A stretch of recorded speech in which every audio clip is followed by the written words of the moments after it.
And then they vanished, or rather they transitioned.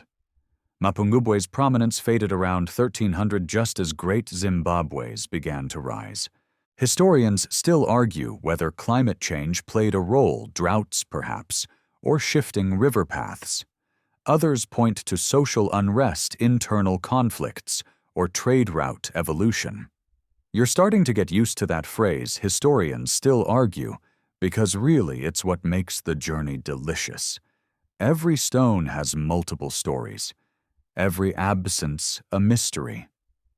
Back down the hill now, your knees wobbling slightly, you pass into the valley below the old settlement zone. Here the remains of mud brick homes still cling to the earth, surrounded by dry acacia trees.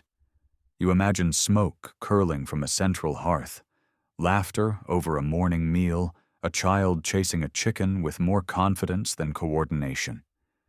You sit beside a collapsed wall and let your mind wander. What did royalty look like here?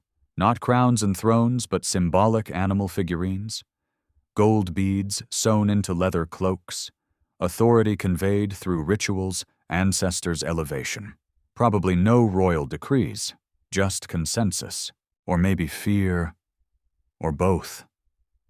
A soft breeze stirs the grasses, and for a second you feel like the city is breathing again. That time isn't as linear as your textbooks insist. That the people of Mapungubwe didn't disappear, they just went quiet. And you think about that gold rhino, still gleaming, still dignified, still looking a little smug, if you're honest. Maybe it's earned the right. Because what's more rebellious than building a civilization thriving trading philosophizing without ever needing to shout about it? And what's more thrilling than finding it still waiting long after the shouting has stopped? You leave Mapungubwe with dust on your boots and a sense that you've only scratched the surface. Great Zimbabwe Mapungubwe. Those were the headlines. But now it's time to duck into the fine print, the little details, the things that didn't make the travel brochures. So you slip back into Great Zimbabwe's side alleys. Not the postcard bits with towering walls and soapstone birds, but the quieter sections.